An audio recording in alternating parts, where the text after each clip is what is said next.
इस मामले में जो उन्होंने जो आरोप लगाया है कि हाँ ये पैसा निकाल के हजम कर लिए हैं, इस पे आप क्या जानते हैं, सच्चाई क्या है? ऐसा कोई बात नहीं है। उन्होंने पैसा जो आया ना, वो जितना आदमी इनसे ले करके दिया था पैसा, कोई 20,000 कोई 10,000 इसी तरीके से मैंने वो लिया था। तो वो जब पैसा आया तो उनको बोला गया कि चल के पैसा निकाल के उनको दे दो।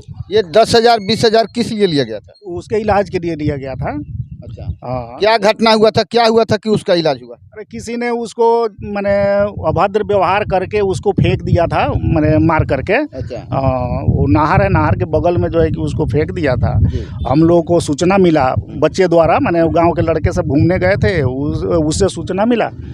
और वो जो है कि बाद में जो है कि हम लोग वहाँ से आए, जब तक लोग लाद के लेके आया था, हम लोग भी बाहर थे, तो देखे उसका जो है कि वो स्थिति ठीक नहीं था, तो उसको लाद उद करके ले गए ढाका। ढाका से फिर रेफ़र किया, मोतिहारी गए, मोतिहारी से भी रेफ़र कर दिया। तो उसको मैंने प्राइवेट नर्सिंग होम में उसको दाखिला कराया गया। जिस टाइम उसके पास तो पैसे थे नहीं, अब है बाबू दरोगा थे, वो भी आए थे इंक्वायरी में। उसी टाइम बैठे बैठे जो हमारे अकाउंट में था, हमने जो है कि उसी टाइम डाला, उसका CT स्कैन हॉस्पिटल में भर्ती करवा दिया, जो मेरे पास था। बाकी ये तो पैसा चाहिए उसके इलाज के लिए ना, प्राइवेट हॉस्पिटल में। तो किसने दिया? वो रघुनाथ सिंह ने दिया, रघुनाथ सिंह उर्फ मनी सिंह ने। अच्छा, हाँ, उन्होंने 50,000 रुपया मैंने उनको दिया। वो 50,000 एक बैग नहीं दिए, मैंने 20,000 10,000 20,000 इस तरह करके जरूरत पड़ा। हाँ, जैसे ज़रूरत पड़ा वैसे दिया। बाकी और भी चंदा इकट्ठा हुआ था, उससे जो है कि उसका ट्रीटमेंट हुआ, इलाज हुआ। वहाँ से घर पे आई, कुछ दिन के बाद जो है कि ठीक हो गई, बोलने बतियाने लगी। तो आपदा का जो है कि आया पैसा, उस टाइम हम यहाँ थे नहीं, लेकिन हमारी वाइफ थी, तो उन्होंने जा कर के जो है कि मैंने उसको बोला कि जाकर पैसे निकाल के दे दो जब पैसा आ गया।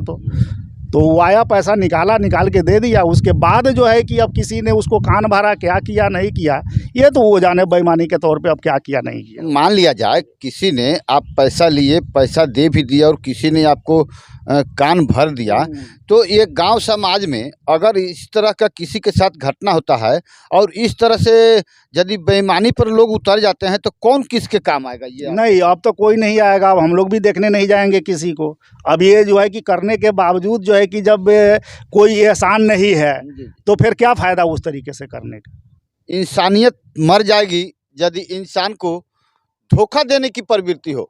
एक तो आपका इलाज कराए सारे ग्राम के लोग मिलके पुनः आरोप लगाते हैं, और कहाँ तक इसकी सत्यता है, प्रशासन को भी इसका खुलासा करना चाहिए और जांच प्रतिवेदन अदालत तक देना चाहिए ताकि मामले का निपटारा हो सके। आप CM खबर देख रहे हैं। आज एक ऐसे संगीन मामला को उद्भेदन करने जा रहा हूं जो लंबित मामला पड़ा हुआ है अभी ढाका थाना अंतर्गत।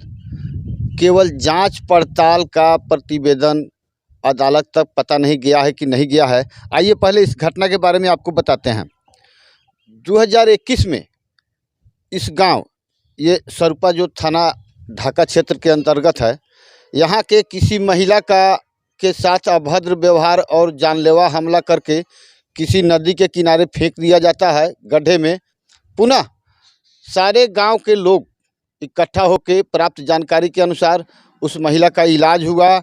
इलाज होने के बाद आपदा विभाग से उसके खाते में पैसा आता है, और 2022 में और 2023 में उसी महिला द्वारा एक CSP संचालक के ऊपर ढाका थाने में आरोप लगाते हुए एक आवेदन दिया गया है, जो दिनांक 1/2/2023 को है। बताते चले इसमें कितना जांच पड़ताल हो चुका है, लेकिन ये मामला अब राजनीतिक रूप ले रहा है इस सरुपा गांव में। आइए इनसे परिचित होते हैं। आप सबसे पहले देख सकते हैं ये सेंट्रल बैंक का CSP केंद्र है जो सरुपा में संचालक अभी हमारे साथ उपस्थित हैं। इनसे जानते हैं कि मामला असलियत में क्या है। जी, अपना परिचय दिया जाएगा।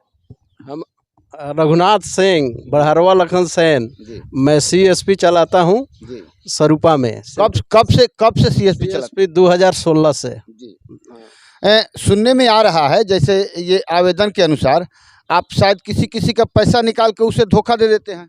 हाँ, ऐसा बात है कि वो जयपति देवी है जो जिसका इलाज हुआ, उसके लिए हमारे यहाँ उनका जेथी है ना ये कथी लगेंगे, बिनेश्वर ठाकुर जाऊत और उनके पड़ोसी विनोद सिंह अभिषेक कुमार, जी उनका पत्नी रंभा देवी, जी उन लोगों ने आई और मैं से पैसा मांगा और मुझे दिया उसे इलाज के लिए। अच्छा। जो पैसा 50,000 आपदा का आया, जो अभय बाबू दरोगा आकर उनके नज़दीक जयपति देवी के घर लान जी कि आप लोग पैसा लगाइए, हम आपदा से पैसा देंगे, अच्छा वो आप लोग अपना एथी कर लीजिएगा। ठीक उसके बाद 1 साल के बाद वो पैसा आया खाता में, वो आई बेचारी, वो अपना पुतोह के रंभा देवी के साथ विनोद सिंह जी मैंने जो लेकर दिया था, हंसी खुशी से मेरा पैसा कटवा दिया। जी राजनीति के तहत मैंने लोगों के चढ़ावे में आकर वो बोला कि चलो हम पैसा दिवाए हैं आपदा का, ये पैसा हमको दो। अच्छा डांटी कि रे पैसा का हुआ, तो वो बोले कि पैसा तो हम निकाल कर दे दिए। तो राजनीति के तहत डांट कर उसे केस करवा दिया कि आप जाकर एथी बोलो कि पैसा हमको नहीं मिला है। जी जी जी यही मामला है। तो आइए इस गांव के और लोग हैं, इनसे जानते हैं कि आखिर इस मामले में हकीकत और सच्चाई क्या है। जी आपसे परिचित होते हैं, आपका नाम? विनोद सिंह मेरा नाम है। क्या इस मामला में क्या आप सच्चाई क्या जानते हैं? सच्चाई यही है, जब उसको ऐसा हुआ तो हम लोग इनसे पैसा लेकर सारा इलाज कराए, खर्च किए। उसके बाद में जब हम लोग पैसा यहाँ निकलवाए, बाद में आकर वो दूसरे आदमी सब ये घटना किया है, हम लोग को घसीट रहा है इसमें। इससे तो गांव का एथी टूट जाएगा, कोई का तो इलाज होगा नहीं है, इसके बाद तो कोई किसी को देखेगा नहीं। यही कारण है, दूसरा क्या। और आइए इनसे परिचित होते हैं। ये जयपति देवी के पड़ोसी और खास रिश्तेदार अपने हैं, अपने एक घर के आंगन के हैं। आपका परिचय?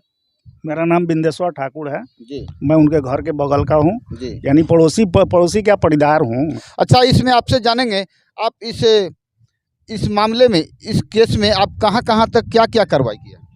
इसके पहले वो एथी दिया आवेदन और ढाका थाना में, जी जो पूजा कुमारी एथी थी, जी वो आकर पूरा इंक्वायरी लिया हमसे और पूरा पंचायत में घूमकर। जी तो उसके बाद जो सही निकला वो अपना लिख दिए। अच्छा उसके बाद वह फिर एथी किया कि पूजा कुमारी और रघुनाथ सिंह मिलकर पैसा निकाला। अच्छा अच्छा तो फिर पूजा कुमारी पर भी एथी कर दिया वो क्लेम व्यवहार न्यायालय में।